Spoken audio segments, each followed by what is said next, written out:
할렐루야. 이게 오늘 처음 바꿔서 하는 거기 때문에 약간 좀 불편한 점이 생길 것 같은데 여러분 양해해 주시기 바랍니다. 저도 좀 목소리가 이상하죠? 좋아요? 괜찮은 목소리? 생긴 것만 괜찮은 게 아니라 목소리도 좋았더라. 뭐 이런 건가요? 네, 고맙습니다. 어쨌든 한두 주 정도는 좀 참으셔야 될 것 같으니까 그렇게 하시면 좋겠습니다. 오늘 말씀은 눈물을 창문 삼아라는 말씀으로 은혜를 나누려고 합니다. 영국의 유명한 설교가 스펄전이 성경 전체를 이렇게 요약을 했습니다. 범죄한 인간을 위한 하나님의 구원 행동. 한번 읽어봐요. 시작. 거기다가 위대한이라는 말을 넣으면 좋겠죠. 위대한 구원 행동. 총 성경이 66권이죠. 1189절, 1189, 1189장입니다. 이 방대한 분량을 6단어로 압축을 한 것이 아까 읽은 내용이에요. 근데 그 중에서 가장 짧은 구절이 있어요. 그게 오늘 본문입니다. 오늘 성경 봉독 시간이 훌쩍 지나가 버렸죠. 예수께서 눈물을 흘리시더라. 두 단어입니다. 단어 두 개가 한 절이 되었는데 이것은 영어로 Jesus wept라는 말로 번역이 되어 있어요. 헬라어로는 Jesus, 이수스, 다크레오라고 되어 있습니다. 단 두 단어에 불과하지만 어느 탁월한 주석가도 능히 헤아릴 수 없을 만큼 그 깊이와 높이와 넓이가 풍성합니다. 내용이 심오합니다. 저는 지금까지 요한복음을 내용이 복잡하고 방대하기 때문에 가능하면 압축하고 정리해서 여러분에게 말씀을 드려왔죠. 아시죠? 네, 그런데 이제 오늘은 반대로 두 단어를 확장해서 부풀려서 그 안에 있는 하나님의 뜻을 찾아보려고 합니다. 왜냐하면 예수님의 눈물은 충분히 그럴 만한 가치가 있기 때문이에요. 자, 그렇다면 예수님의 눈물이라는 것이 도대체 어떤 뜻을 가지고 있는가? 저는 그 눈물과 관련해서 다음 중요한 단어를 여러분 가슴속에 심고 싶어요. 뭐냐면 창문이란 말입니다. 창문은 창문인데 어디로 통해? 하늘로 통하는 창문이다 라는 것인데요. 건물에는 항상 창문이 있습니다. 창문으로 빛이 들어오죠. 실내가 밝아지지요. 안에 있는 사람들이 바깥을 내다볼 수도 있죠. 어쩌면 건물 중에 창문이 없다면 그것은 무덤이나 다를 바가 없을 거예요. 설교에도 창문이 있습니다. 그 내용을, 설교 내용이 많지만 그 내용을 쉽게 잘 이해할 수 있도록 보여주는 예화. 그 예화가 설교에서는 창문입니다. 제가 몇 주 전에 새가족 모임에서 그 새로 오신 어른들에게 이렇게 질문했습니다. 어떤 교회가 좋은 교회일까요? 제가 뭐라고 답변했냐면 창문과 같아서 저 하늘나라 천국이 무엇인지 보여줄 수 있는 교회. 사람들이 많이 모이고 재정이 풍부하고 뭐 이런 것 말고 창문이 되어서 답답한 인생 미래를 그리고 영원한 천국을 보여줄 수 있는 교회. 창문 같은 교회가 좋은 교회다. 그렇게 이야기했어요. 그런 것 같아요? 아멘이십니까? 네, 그렇습니다. 그러니까 건물에도 창문이 있고 설교에도 창문이 있듯이 교회도 창문 같은 역할이 분명히 있거든요. 그런데 오늘 본문은 예수님의 눈물을 창문이라고 제가 이야기하고 있네요. 왜 눈물이 창문일까? 그 예수님의 눈물을 통해서 우리는 하나님의 마음을 미루어 짐작할 수 있기 때문에 그래요. 같이 읽어보겠습니다. 시작. 눈물 흘리다 다크리오. 이게 헬라어 단어인데요. 이 단어는 신약 성경에서 딱 한 번만 쓰였어요. 장례식장에서 돈을 받고 울어주는 호객꾼들이 있잖아요. 호객꾼이 아니라 호객꾼, 울어주는 사람들. 이 사람들의 눈물은 크라잉이라고 했어요. 소리 높여 악을 쓰고 우는 그런 크라잉이라고 하는데, 오늘 본문에는 예수님이 wept, 우셨다라는 다른 단어를 쓰고 있거든요. 이 호국꾼들의 눈물은 슬픔을 과장한 전시용 눈물이었습니다. 예수님은 다르다는 거예요. 어떻게 다른가? 창조주의 눈을 가지고 그 죽음을 보는데 다가올 부활이 앞에 있잖아요. 예수님이 나사로의 무덤 앞에서 우셨어요. 그렇지만 곧 부활이 다가올 거 아니에요. 그래서 다가올 부활을 염두에 두면서 슬픔을 과장하지 않는 거예요. 과장된 슬픔을 경계하는 예수님의 독특한 눈물. 점잖고 스마트하지. 자, 뭔가 대충 이해가 되십니까? 그러니까 돈을 줘가지고 사람들 불러다가 아이고 하는 이런 아주 유치한 울음 말고 장차 지금은 슬프지만 곧 다가올 부활을 염두에 두면서 슬퍼하되 소망이 있는, 그래서 기가 죽어 있긴 하지만 그러나 내일을 준비하는 스마트한 울음입니다. 그래서 교부 중에 바실리우스라는 사람이 있는데 이것을 두고 이런 유명한 말을 했어요. 한번 읽어봅시다. 시작.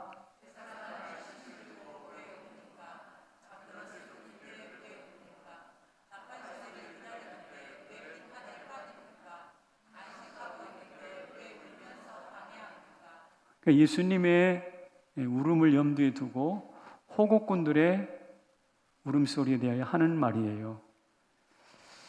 곧 되살아날 것인데 지금 잠시 잠들었을 뿐인데 부활 나팔 소리를 기다리고 있는데, 그리고 안식하는 중인데 왜 그렇게 고래고래 누구 보라는 듯이 전시용 눈물을 흘려가면서 방해합니까? 라는 거예요. 값싼 눈물을 책망하는 것이죠. 값싼 동정의 눈물을 깨우치는 거예요.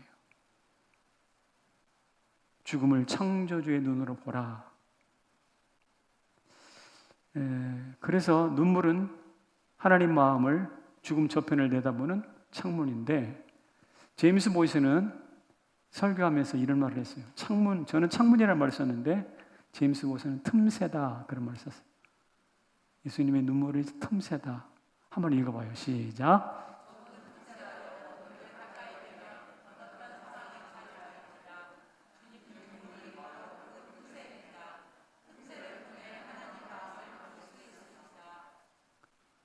우리 여기 나레이터에게 주세요.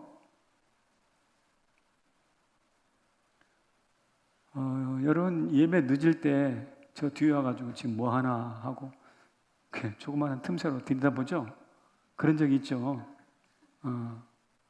그러면 그 작은 틈새지만 눈을 갖다 대면 어떻게 돼요? 저 안에 건너편이 보이잖아요.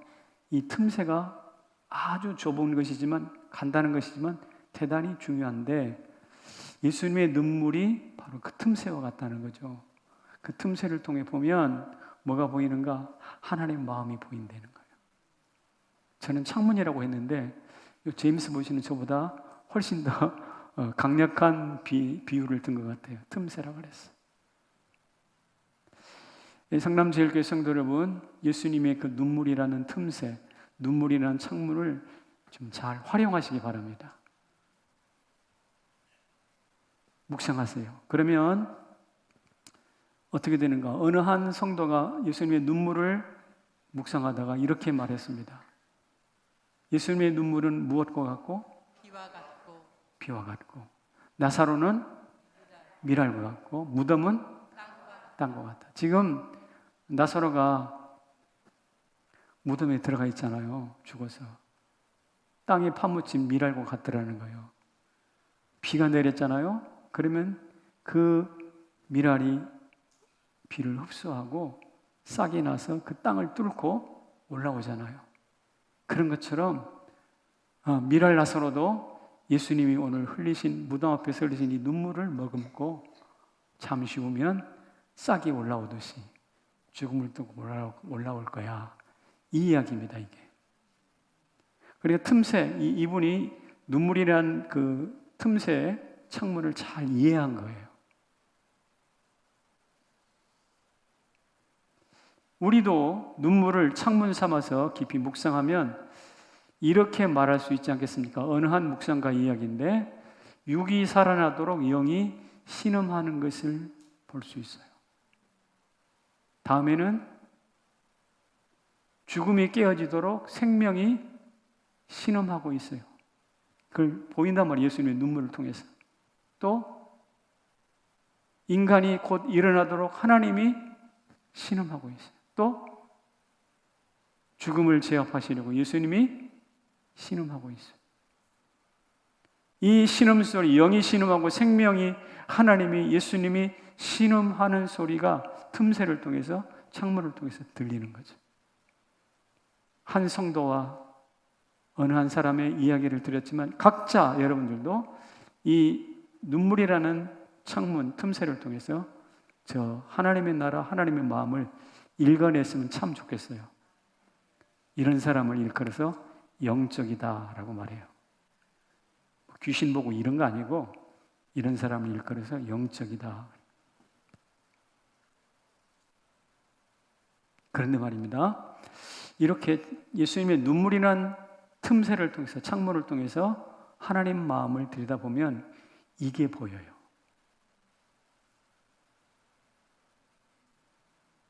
아니요, 다음. 내가 내 질고를 안다라는 주님의 음성이 들려요.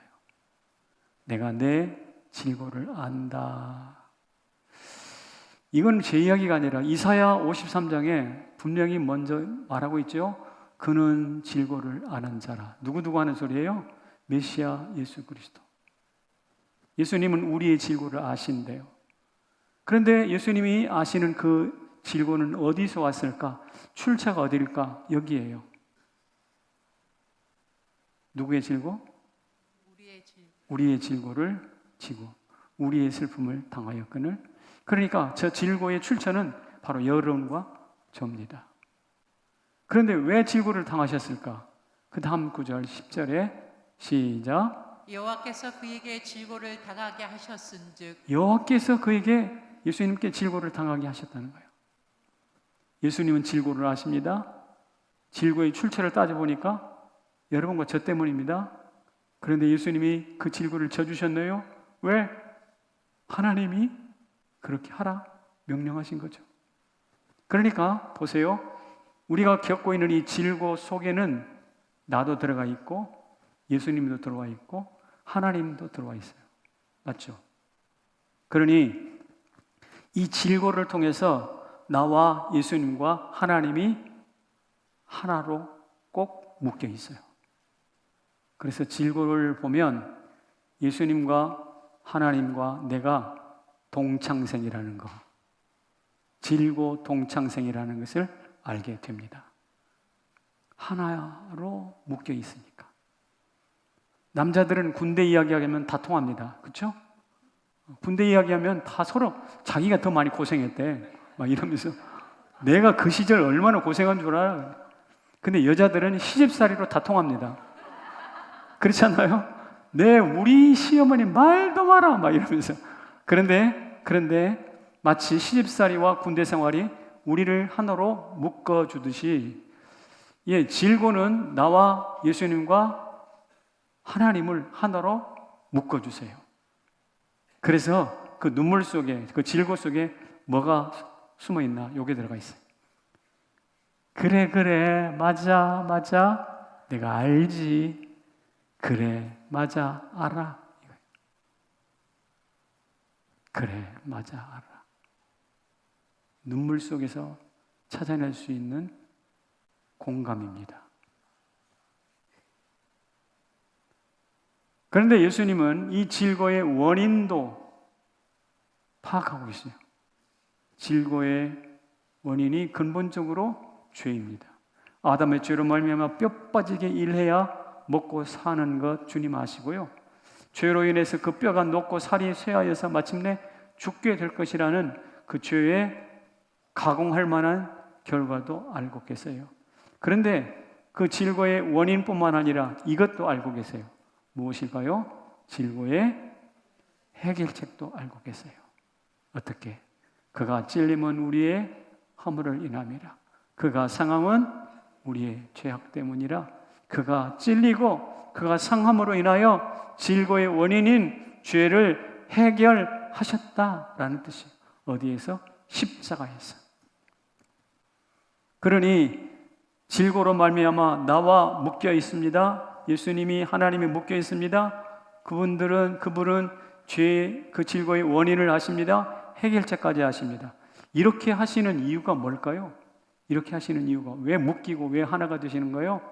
이것을 위해서 궁극적으로 이것을 같이 씁니다. 시작. 그가 시험을 받아 고난을 당하셨은즉 시험 받는 자들을 능히 도우실 수 있느니라. 시험 받는 자들을 어떻게 능히 도우신다 그랬어요. 그러니까 참 질고의 언덕 위에서 고난의 절벽 위에서 갈 바를 알지 못하여 허덕이는 우리들에게 뛰어내리라.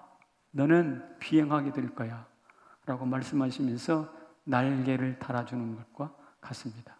따라서 여기 인생이 고단하고 어려워서 내가 왜 이런 인생을 살아야 되는가라고 생각하고 계신 분이 계시다면 오늘 이 말씀 생각하세요. 주님의 눈물을 생각하세요. 나만 아프다고 괴로워하지 마시고요.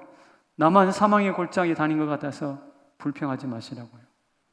왜냐하면 나와 함께 질고로 묶여있는 예수님이 능히 도우시기 위하여 나와 함께 계시기 때문에 그렇습니다. 그러므로 불평할 그 힘을 가지고 능히 도우실 준비를 하고 계시는 주님께 손을 내미시기를 바랍니다. 그게 믿음이에요. 그게 믿음이라고요. 그래서 그 도움을 요청할 때 눈물은요 어떻게 되는가? 이렇게 됩니다. 주의 눈물이 무엇을? 영혼을 감싸는 생명싸개와 같아요. 우리 교회 한 자매 이야기인데요. DTS 훈련을 받고 아웃리치를 갔습니다. 같이 간 동료들 중에 연세가 좀 있으신 권사님이 한 분 계셨어요. 근데 그 팀은 다른 팀은 차를 빌려서 가는데 그 팀은 하나님의 음성을 듣고 차도 없이 갔어. 대중교통을 타고 가네. 이동할 때는 다 짐을 짊어지고 힘들게 이동을 해야 됐단 말이에요. 그런데 그 권사님 중에 한 분이 허리가 안 좋아가지고 그 짐을 짊어지고 이동을 하려고 하니 얼마나 힘들겠어요. 그것을 누가 봤는가? 자매가 가만히 보니까 되게 힘들어 하시거든. 그래서 일주일 내내 그 권사님의 짐을 자기가 짊어졌어요. 등에는 자기 짐, 앞에는 권사님 짐. 대단히 무거운 짐인데 두 개를 짊어지고 그렇게 일주일을 지냈습니다. 그 후에 어떻게 됐을까요? 그 자매는 그 권사님의 며느리가 됐습니다.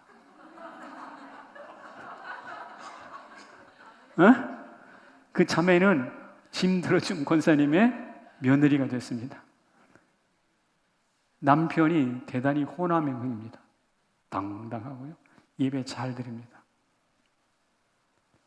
돌아보면 질고 곧 짐을 져주는 것이 생고생, 개고생이 아니라 시집가는 지름길입니다.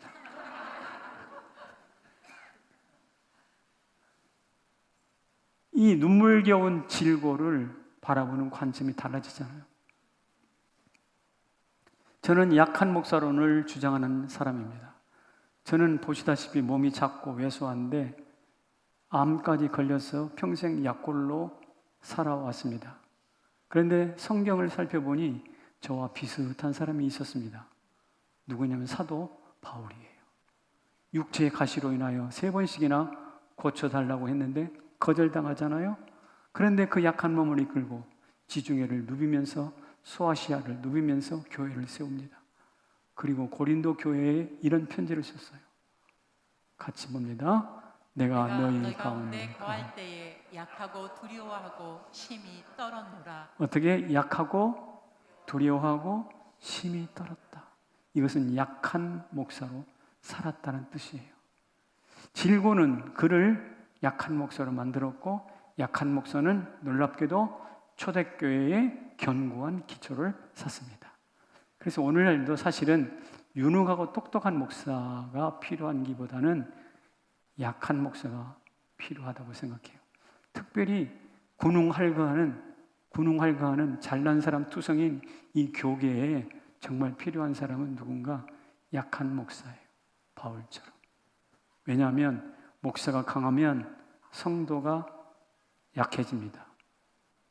우리 목사님 다 알아서 다 할 텐데 뭐. 근데 목사가 약합니까? 성도가 강해집니다. 아, 목사님이 약한데 어려운데 내가 뭐 좀 할 게 없을까? 여러분들 어떻게 하실랍니까? 결정해 봅시다. 우리 앞으로 저희 미래와 관련된 분. 제가 약해지고 여러분이 강해지겠습니까? 제가 강하고 여러분들이 약해지겠습니까? 뭔 말인지 모르세요? 부탁합니다. 저는 약한 목사가 될 테니 여러분들은 강력한 성도가 되시기를 축복합니다.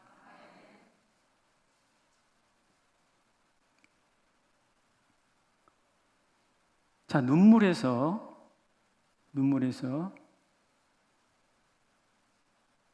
세 번째로 볼 수 있는 것은 체휼이라는 단어입니다. 체휼. 그리스 신은요, 냉담함을 원칙으로 삼았어요. 헬라의 신, 그리스 신화에 나온 신들은 냉담함을 원칙으로 삼았어요. 왜냐하면 냉담하지 않고 인간을 바라보면 인간의 희노애락 때문에 같이 기뻐하고 슬퍼하고 울 것 같으니까, 그러다 보면 신이 인간이 돼버리니까 신의 채통을 잃어버린다 해가지고 인간과 거리를 두는 냉담함을 선택합니다. 이게 그리스 헬라의 신이에요. 경박하게 인간처럼 울고 웃고 그렇게 하지 않겠다는 거예요.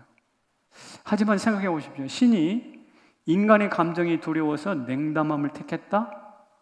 그러면 인간에 의해서 제한을 당하는 거잖아요. 그러면 그 신이 아니지. 그리고 공감이라는 게 얼마나 좋은 미덕입니까? 근데 그 공감을 포기해버린다? 그것은 대단히 유치한 신이지. 매정한 신이지. 그래서 성경에 나와 있는 여호와 하나님, 우리가 믿는 참신은 그런 분이 아닙니다. 그분은 어떤 분인가? 히스기야 기도에 이렇게 말하고 있죠. 시작. 내 기도를 들었고 내 눈물을 보았노라. 그분은 우리 기도를 들으시는 분이시고 우리 눈물까지 직접 눈으로 보십니다. 냉담함이 아니에요. 다윗의 기도에 이런 말이 있어요. 시작. 나의 눈물을 주의 병에 담으소서. 우리 주님은요, 보물단지만 담는 금고를 가지고 있는 분이 아니라 우리의 눈물을 담아놓는 눈물 단지가 있다는 뜻이에요. 그리고 어떻게 하시는가? 마침내 우리의 모든 눈물을 그의 눈에서 뭐 하신다? 닦아준다. 요한계시록에 있는 주님의 약속이세요. 눈물을 보십니다. 눈물을 병에 담으십니다. 눈물을 닦아주십니다. 왜 그러셨을까요? 뭐 하라고 그렇게 하실까요? 궁극적으로 이렇게 하시려고 하시는 거예요. 같이 있습니다. 시작. 대제사장은 우리 연약함을 체휼하지 아니하는 자가 아니요 모든 일에 우리와 한결같이 시험을 받은 자로되. 이중 부정은 강한 긍정인데 연약함을 체휼하지 아니하는 자가 아니요. 그런데 강력하게 무슨 일이 있어도 너희의 아픔을 질고를 체휼할 거야 라는 뜻인데요. 여기서 체휼이라는 무슨 말의 뜻은 이겁니다. 연합, 곧 하나 되어서 함께 겪는 것, 이게 채울이에요. 헬라의 신처럼 냉담함을 택해서 멀리 떨어져 버리고 모른 척하지 않으세요. 그분은요, 어떻게 우리와 연합해서 함께 질고를 겪으십니다. 연합해서 함께 겪다, 곧 채울하시는 거죠. 그분이 눈물을 보시는 이유, 눈물을 병에 담으시는 이유, 눈물을 닦아주시는 이유, 뭐 하려고? 채울하시려고. 그런데 사실 우리가 그럴 만한 가치가 있나요? 여러분의 성질은 어떤가요? 제 홍정기 목사의 성질 머리, 저 뒤에 앉아있는 우리 집사람한테 물어보세요.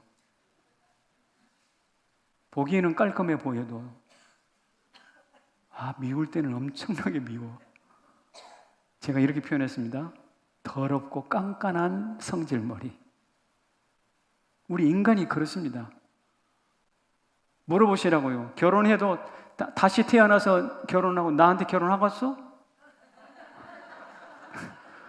여러분 주변에 남편 아내에게 물어보시라. 절대로 나는 그런 실수 다시는 하지 않겠다고. 이렇게 하는 것이 우리의 인생입니다. 아니, 내 자식들이 나를 닮았으면 좋겠어요? 내 약점 그대로 빼다박기를 원합니까? 아니요. 자식들이 나 닮기 원치 않을 만큼 나는 그만큼 성질이 더러먹은 더럽혀진 사람인데, 이런 나를, 이런 우리를 하나님이 어떻게 하신다고요? 개의치 않고 채울하세요. 우리와 연합하세요. 하나 되세요. 그리고 함께 우리의 고통을 겪으세요. 채울하신다는 것이죠. 할렐루야. 그런데 거기서 끝이 아니에요. 거기서 끝이 아니라고. 그 다음 단계가 또 있어. 같이 봅시다. 시작. 그리스도의 제사장이 되어 1000년 동안 그리스도와 더불어 왕노릇하리라. 어쩌면 개차반 같은 성질을 가지고 있는, 그래서 같이 치유하기도 싫은 우리들을 왕노릇하는 자리까지 초청하신다는 거예요. 이게 기독교의 복음이에요. 쓸모없는, 이럴 땐 걸레를 갖다가 행주로 쓰는 사람이 있어요? 제가 얘가 걸레를 행주로 쓰는 사람이 있냐고. 그런 사람은 없어요. 근데 걸레 같은 우리들 하늘나라 행주가 될 줄로 믿습니다. 왕노릇 하신다니까.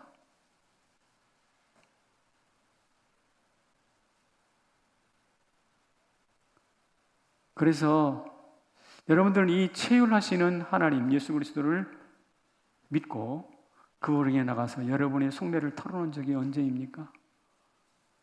그분이 울고 계시는데 우리도 따라서 울겠죠? 우리가 울면 주님은 더 깊이 탄식하시겠죠. 그분께 채휴를 요청해 보신 적이 있어요? 채율이라는 것을 제가 다른 각도로 설명해 볼게요. 아프리카 소년이 나이가 13살이 되면 성인식을 합니다. 어떻게 하는가? 아이에게 창과 활을 주고 아버지가 깊은 정글 속으로 데려가요. 숲속으로 데려갑니다. 그리고 거기다가 데려놓고 하는 말이, 너는 오늘 밤 여기에서 밤을 지새는 거야. 내가 내일 아침에 올 테니 이 자리에 꼭 지키고 있어라. 이게 성인은 너 자신을 지킬 줄 아는 사람이니까 그러는 거예요. 아버지가 떠나갑니다. 아이는 그때부터 외롭습니다. 어둠이 깔리면 두렵습니다. 외롭고 두려움에 몸을 떨기 시작합니다. 밤이 깊어집니다. 부시럭 소리가 나면서 저쪽에서 뭔가 조그마한 불빛 하나가 두 개의 동그란 불빛이 찾아옵니다. 뭘까요? 맹수들의 눈에서 나오는 불빛이거든. 예, 여차하면 기회가 되면 덮치는 것이죠. 아이가 밤 깊어지니까 어떻게 할까요? 약간 졸릴 거 아닙니까? 경기가 늦춰질 거 아닙니까? 그때 덮치려고 와서 기다리고 있는 거예요. 아니라 다를까 아이가 경계를 늦추고 있을 때 부시럭 소리가 나면서 표범이 맹수가 덮치려 할 찰나에 어디선가 화살 하나가 슉 날아와서 그 맹수의 가슴을 퍽 찌르고 들어갑니다. 아이는 깜짝 놀랐죠. 이게 뭐야? 그때서야 깨닫습니다. 아, 우리 아버지가 밤새 나를 지키고 있었네. 이게 바로 체휼이에요. 떠난 줄 알았더니 떠나지 않았어요. 가버린 줄 알았더니, 멀어진 줄 알았더니 가까이 있어요. 모르는 줄 알았더니 다 알고 있어요. 안 보는 줄 알았더니 다 보고 있어요. 이것을 깨닫잖아요, 아이가. 아버지는 아들 체휼한 거예요. 외로움과 두려움. 그와 똑같이, 아니 그보다 더 강력하게, 그보다 더 완벽하게 우리 하나님께서 우리를 체휼하고 계시는 줄 믿으세요. 아멘이십니까? 네. 그렇다면 그 예수님 앞에 여러분도 울 수 있어야 돼요. 다른 사람 앞에 우는 것은 추잡스럽다고 합니다만 그분 앞에 울면 복이 될 줄로 믿습니다. 이효령 선생이 이런 말을 했어요. 눈물이 있다는 것은 다 같이 영혼이 있다는 것, 사랑이 있다는 것, 그리워한다는 것, 그리고 뉘우친다는 것.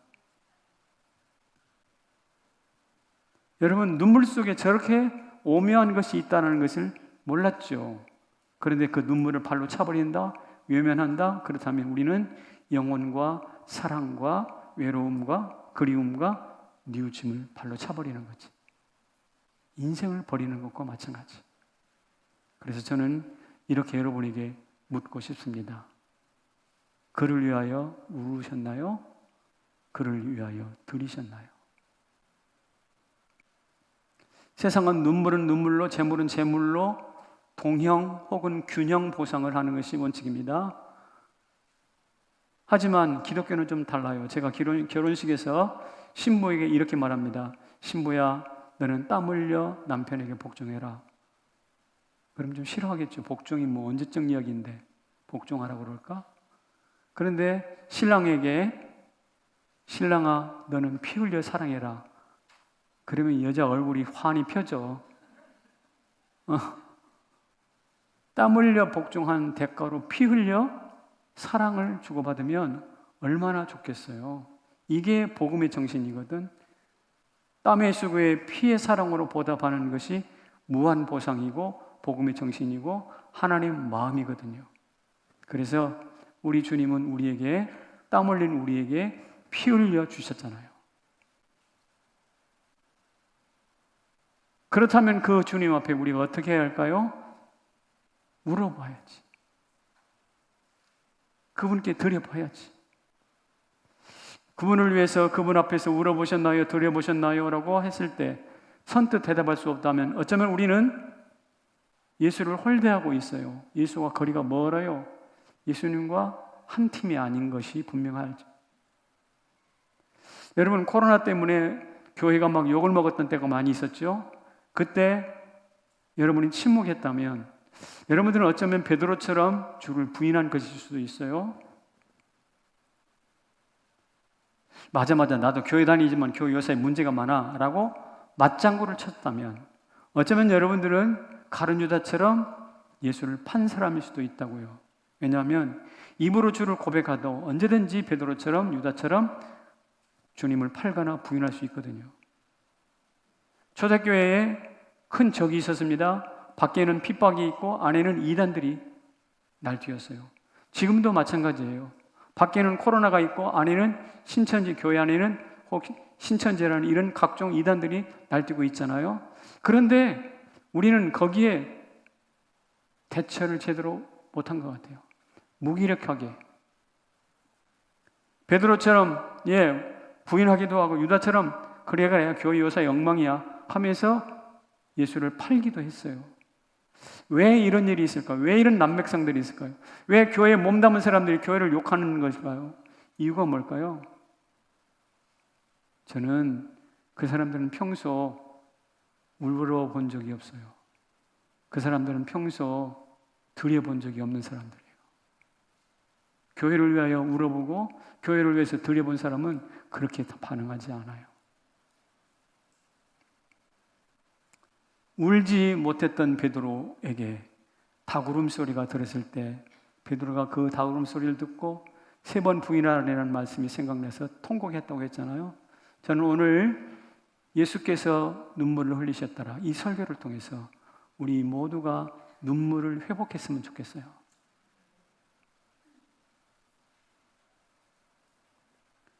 (1905년도에) 일본에게 외교권을 빼앗긴 때가 있었습니다.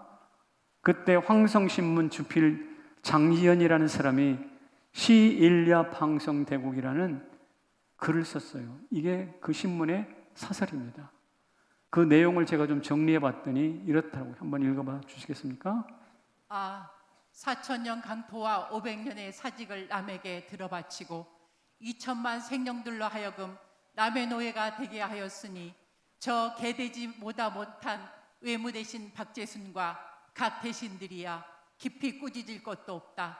김상원처럼 통곡하며 문서를 찢지도 못했고 정동계처럼 배를 가르지도 못해 그저 살아남고자 했으니 그 무슨 면목으로 강경하신 황제 폐하를 배울 것인가.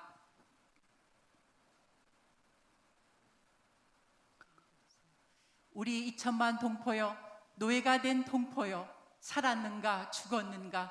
4천년 국민 정신이 하룻밤 사이에 망하고 말 것인가. 원통하고 원통하다 동포여. 여러분 아직 나라가 망하지는 않았어요. 근데 외교권을 빼앗겼다라는 것을 소식 듣고 동포여 우리는 4천년 역사 2천만 동포 생존권을 통째로 들어먹고 날려먹고 풍전도와 같은 역사의 위기 앞에 있는데 왜 울지 않습니까? 왜 통곡하지 않습니까? 원통하지 않습니까? 동포여 그러면서 하는 말이 시일야 방성되고 지금이야말로 방성되고 갈 때입니다. 그랬어요. 일본이 노예가 됐는데 개 돼지처럼 자기 일심만을 위하여 살면서 무슨 자귀를 받고 상금을 받으면서 나라를 팔아먹는 그 당시의 지성인들이라는 사람 한심하기 이를지하기 그것을 바라보면서 오히려 원통해하기보다는 나도 저랬으면 좋겠는데 부러워하는 이 민족 썩어빠진 정신을 가진 이 민족들이여 당신들은 도대체 살았습니까? 죽었습니까? 당신들은 지금 누군가의 노예가 되어가고 있습니다. 왜 원통해야 하지 않습니까? 이런 이야기거든. 근데 지금 교회가 그런 상황에 있습니다. 예배가 무너졌었어요. 이제 조금씩 회복하고 있는 중이에요. 어쩌면 우리는 제대로 한 방 얻어맞고 불구자가 되기 직전에 겨우겨우 회복하고 있는지도 모르겠어요. 그래도 우리는 울지 않아요. 성도의 권위, 교회의 영적인 리더십 이미 날아간 지 오래됐어요. 그럼에도 우리는 울지 않아요. 오히려 세상에 던져주는 빵 몇 조각에 알랑방귀를 뀌면서 그들의 비유를 마칩니다. 여러분 지금부터 100년 전에는 일제의 친일파 앞잡아가 있었다면 지금은 교회 안에는 세상을 대변하고 세상의 앞잡아가 되는 세속파 성도들이 있거든요. 친일파와 세속파 성도가 다를 바가 없어요.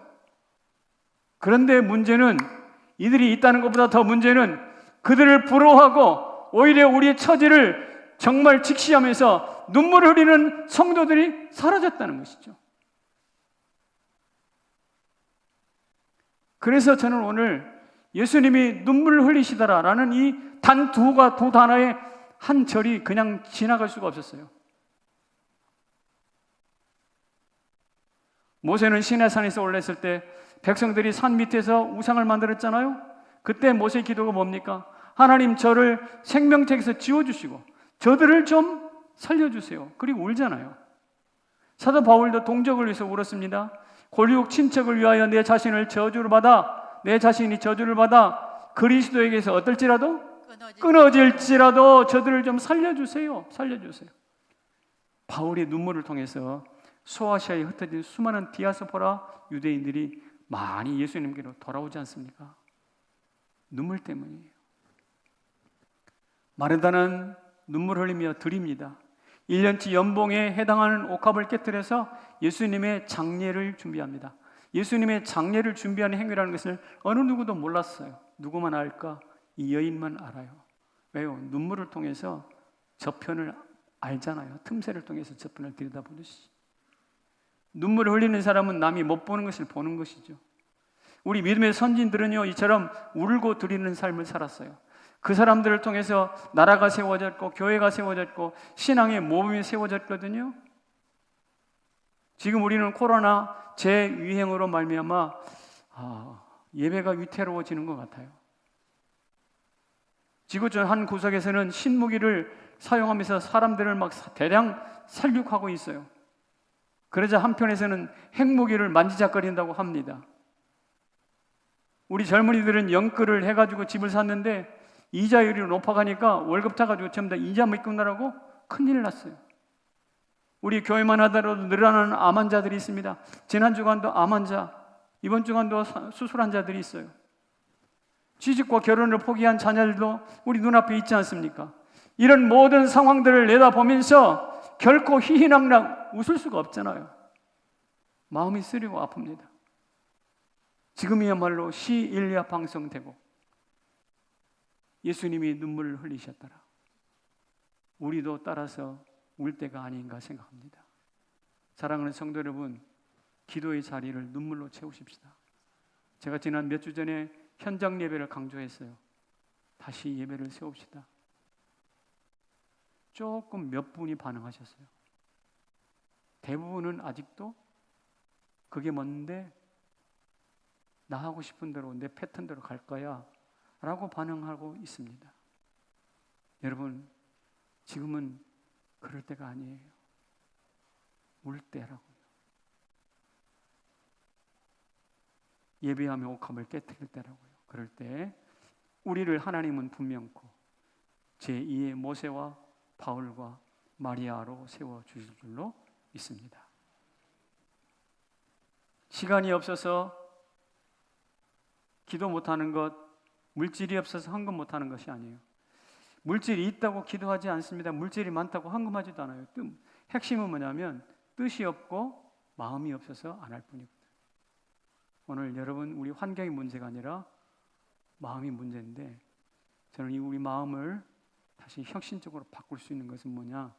예수님의 눈물을 재발견하는 것이고, 그 눈물을 창문 삼아서, 틈새를 삼아서 하나님의 마음, 미래, 천국을 들여다볼 수 있기를 주의 이름으로 축원합니다.